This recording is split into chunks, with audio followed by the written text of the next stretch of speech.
Hi everyone. सो आज हम discuss करेंगे कि फ्रेमिंग कैसे होती है डेटा लिंक लेयर में।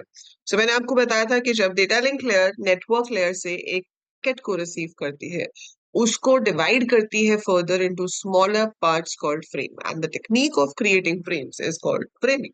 ठीक है, क्योंकि जितना छोटा होगा आपका फ्रेम उतना एरर कंट्रोल करना इजी हो जाता है। सो दैट्स व्हाई पैकेट का साइज बड़ा होता है, एरर ढूंढना और उसको करेक्ट करना मुश्किल रहता है, तो उसको और छोटे पार्ट्स में डिवाइड कर दिया जाता है जिन्हें फ्रेम्स कहते हैं।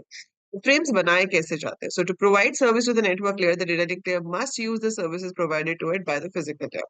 सो उसमें आपके पास रॉ बिट ऑफ डेटा जाता है और वो raw bit of data guarantee करना होता है हमने कि वो एरर फ्री हो। ठीक है, so number of bits received में be less than equal to और more than the number of bits transmitted, और ये सब चेक करने के लिए डेटा लिंक लेयर रिस्पॉन्सिबल है। और डेटा लिंक लेयर उसको सही से चेक कर सके तो उसके लिए बनाती है frame. So the usual approaches for the data link layer to break the bit stream up into discrete frames and compute the checksum for each frame. Checksum algorithms will be discussed अभी हम करेंगे. When a frame arrives at the destination, the checksum is recomputed. So her frame के साथ उसका एक special number भेजा जाता है जिसे checksum कहते हैं, और जब वो रिसीव होता है तो वो उस checksum को फिर से कैलकुलेट करता है. If the newly computed checksum is different from one contained in the frame, that means the data link layer में कुछ एरर है and it needs to take the necessary steps for that. ठीक है, तो हम एक चीज यहाँ कैलकुलेट कर रहे हैं, फिर आगे भेज रहे हैं। जब वो रिसीव करता है और देखता है कि क्या वही चेकसम है जो वहां कैलकुलेट हुआ था, अगर सेम है मतलब ठीक है, जो भेजा था वही रिसीव हुआ है, पर अगर वो अलग आ रहा है मतलब जो भेजा था वो रिसीव नहीं हुआ, कुछ प्रॉब्लम है। Breaking the bit stream up into frames is more difficult than it first appears.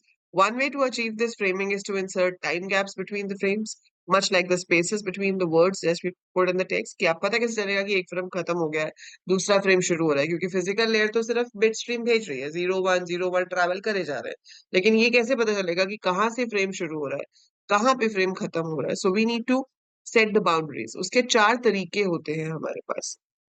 एक है character count, flag bytes with byte stuffing, then starting and ending flags with bit stuffing, physical layer coding violation. So पहले इन्होंने बोला कि हम time gap दे सकते हैं, पर टाइम गैप आप रिलाई नहीं कर सकते, क्योंकि नेटवर्क में कई बार ऐसे होता है कि आपने टाइम गैप नहीं दिया लेकिन ट्रैफिक की वजह से अपने आप ही डिले आ गया, तो उसको लगेगा कि ये फ्रेम नया शुरू हो रहा है। ठीक है, so that problem will occur over there, so we don't want that problem to be there. तो उसके लिए हम कोई फिक्स्ड फाइनाइट मेथड्स चाहते हैं, जिसमें से पहला है कैरेक्टर काउंट। तो अभी आप एग्जाम्पल देख रहे हो, इन्होंने कैरेक्टर काउंट से किया हुआ है। ठीक है, अब इसमें क्या है कि जो पहला बिट है, जैसे ये 5 है, ये क्या बता रहा है कि इसके बाद आने वाले, मतलब इसको इंक्लूड करके टोटल जो 5 बाइट्स है वो इस फ्रेम का पार्ट है। सो 5 आया तो 1 2 3 4 आपके फ्रेम 1 का पार्ट हो गया। फिर 5 आ गया तो 6 7 8 9 ये आपके सेकंड फ्रेम का पार्ट हो गए। फिर आपके पास 8 आया तो यहां से लेकर 7 अगले और वो आपके फ्रेम 3 का पार्ट हो गए। फिर 8 आया तो यहां से लेकर अगले 7 और ये आपके फ्रेम 4 का पार्ट हो गए। तो हर फ्रेम के आगे एक कैरेक्टर काउंट हम लगा देते हैं, जो बताता है कि कितनी बाइट्स फर्दर आपके फ्रेम का पार्ट होने वाली है। ठीक है, अब ये सेंड किया गया, ये सेंड किया गया, उधर रिसीव हुआ। रिसीव हुआ तो पहला फ्रेम तो सही आया, लेकिन अब क्या हो गया यहाँ पर, ये 7 है तो ये 7 हो गया चेंज होके। ठीक है, यहाँ से जो पास हुआ था वो 5 पास हुआ था। 5 क्या होता है 1 0 1, 7 क्या होता है 1 1 1, एक ही बिट तो चेंज हुई, लेकिन अब ये बन गया 7। अब इसके 7 होने की वजह से क्या होगा, वो यहाँ तक फ्रेम 2 ले लेगा। अब वो यहां तक फ्रेम 2 ले लेगा, जबकि फ्रेम तो हमारा यहाँ 9 पे ही खत्म हो रहा था, पर अब वो 5 की जगह 7 हो गया है, तो उसने इस सब को ले लिया और ये आया 1 1 का मतलब है ये तो खुद ही बस खत्म, ये फ्रेम यही खत्म हो गया। फिर ये 2 कैरेक्टर काउंट होगा, ये इतने को फ्रेम ले लेगा।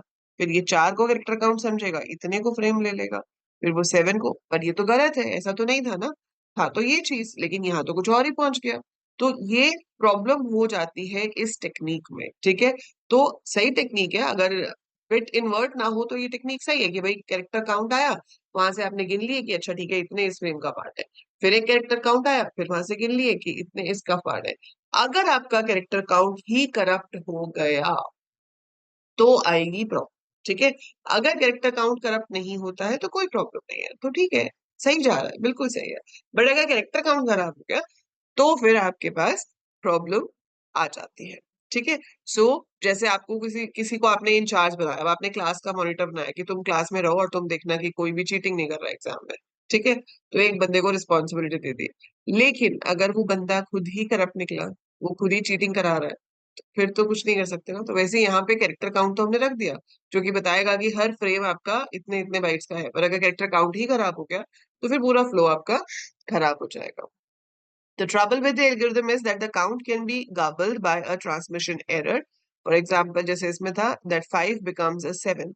The destination will get out of synchronization and will be unable to locate the start of the next frame. Even if the checksum is incorrect, so the destination knows that the frame is bad.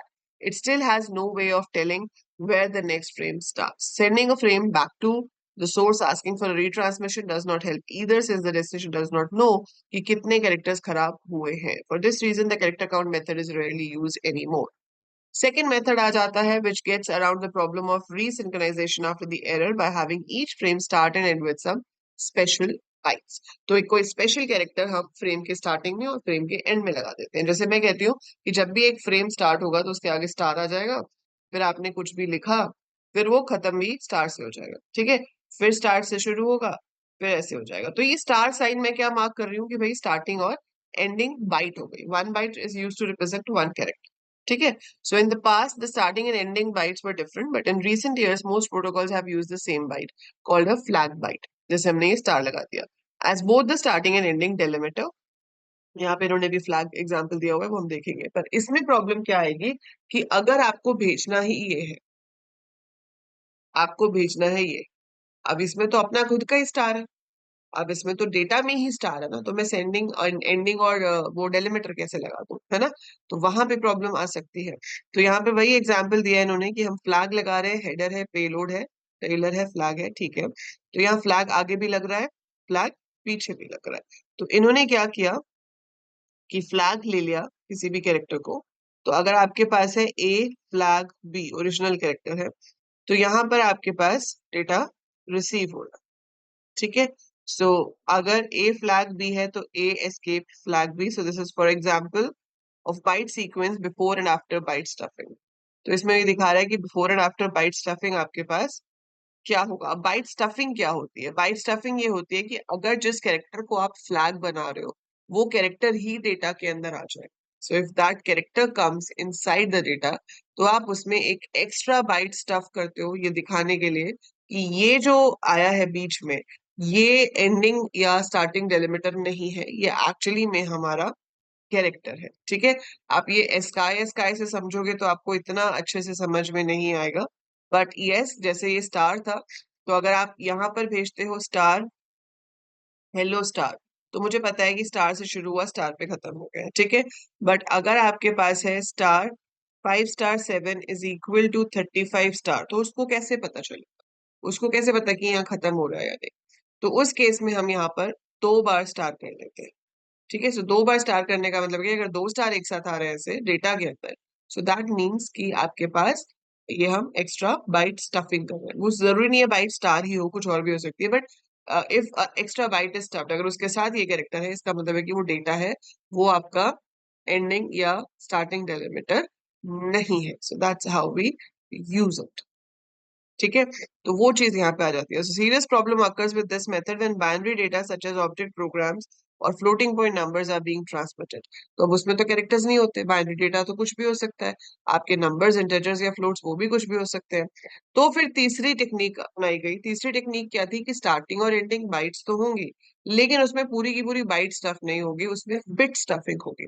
So we will be having bit stuffing in that. So bit stuffing में क्या होता है, जैसे हमने यहाँ पर मान लिया कि 5 1 एक साथ अगर आएंगे तो वो स्टार्टिंग ऑफ फ्रेम है या एंड ऑफ फ्रेम है।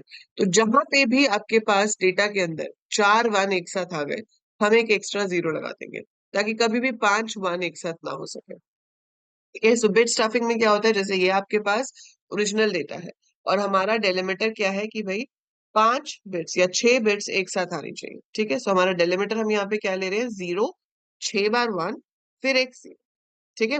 So starting and ending delimiter में हमने क्या ले लिया कि भाई अगर 6 बार 1 एक साथ आ जाता है विथ 2 zeros लाइक दिस, तो दैट मीन्स ये स्टार्टिंग या एंड ऑफ द फ्रेम को शो कर रहा है, ठीक है। अब ये चीज डेटा के बीच में नहीं आनी चाहिए।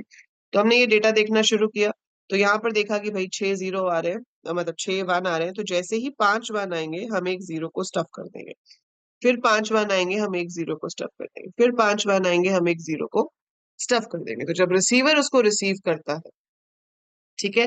तो अगर कहीं पे भी 5 1 है और उसके बाद एक 0 है तो वो उसको रिमूव कर देगा। तो C is the final data which is received. So after every 5 1s if there is a 0 that is removed. ठीक है। तो अगर यहाँ पे और ओरिजिनली भी 0 होता तो 2 0 हो गए होते, एक हट जाएगा। सो हमने एक एक्स्ट्रा 0 लगाया था, अब हम उस एक्स्ट्रा 0 को हटा रहे हैं। तो 6 1 कभी भी आपके पास डेटा में नहीं आएंगे, वो सिर्फ आपके स्टार्टिंग और एंड ऑफ द फ्रेम के लिए ही यूज होंगे। तो यहाँ पर हमने इस चीज को बेटर कर लिया है, तो पूरी की पूरी बाइट वेस्ट नहीं हो रही है जो बाइट स्टफिंग में वेस्ट होती। अब सिर्फ एक ही बिट आपको बीच में स्टफ करनी पड़ रही है, and it is easier to manage in comparison to the formal. ठीक है जी, ये हो गया। आखिरी मेथड में फिजिकल लेयर की जरूरत पड़ती है क्योंकि वो फिजिकल कोडिंग जो है उसको वायोलेट करता है। हमारे पास जब आप पढ़ोगे, हार्डवेयर में पढ़ते हो, तो ये जो है this is 1। A low to high signal is considered as 1, a high to low signal is considered as 0। तो कभी भी ऐसे नहीं होते हैं, ठीक है। सो या तो आपका लो टू हाई जा रहा होता है या हाई टू लो जा रहा होता है, इसको मैनचेस्टर एनकोडिंग भी कहते हैं। ठीक है। तो हमारे पास जो डेटा है वो रिप्रेजेंट होता है low to high, high to low. Low to high is 1, high to low is 0। तो कभी भी दो हाई हाई सिग्नल एक साथ नहीं आते या दो लो लो सिग्नल एक साथ नहीं आते। अगर ऐसे आए मतलब वो डेटा नहीं है। So we can use that thing. वो चीज का यहाँ पर फायदा हो सकता है। So the last method of framing is only applicable to networks in which encoding on the physical medium contains some redundancy. For example, some LANs encode one bit of data as using two physical bits. Normally, a one bit is high-low pair and a zero bit is a low-high pair. ठीक है। तो हर जो data है वो आपका दो signals के through represent हो रहा है, हाई लो, लो हाई। पर यहाँ पर हम क्या कर सकते हैं, the schemes that every data bit has a transition in the middle making it easy for the receiver to locate the bit boundaries. The combinations high high and low low are not used for data but can be used as delimiters. They can be used to mark the starting or end of the frame. So as a final note on framing, many data link protocols use a combination of character count with one of the other methods for extra safety. When a frame arrives, the count field is used to locate the end of the frame. Only if the appropriate delimiter is present at that position and the checksum is correct, the frame is accepted as valid, otherwise not. So multiple combinations can be used, जैसे कि character count और delimiter हम इकट्ठा use कर सकते हैं to make sure कि हमारा जो frame है वो properly पहुंच रहा है। So these are the major techniques of framing. ये आपको आनी चाहिए। आपको अगर कुछ डेटा दिया हुआ है, you should be able to make frames out of that as well. ठीक है। सो ये तो फ्रेमिंग की टेक्निक्स हो गई। अब इसके बाद हम डिस्कस करेंगे कि error control and flow control क्या होता है और इनके डिफरेंट एल्गोरिदम्स हैं जो आप इस चैप्टर में पढ़ेंगे। So what are the different protocols for error control? What are the different protocol and algorithms for flow control? Right? So that is it for this video. I hope your concept आपको समझ आया होगा. If yes, then do click the like button and also share with your friends if they are interested to study about computer networks. That's it for this video. See you soon.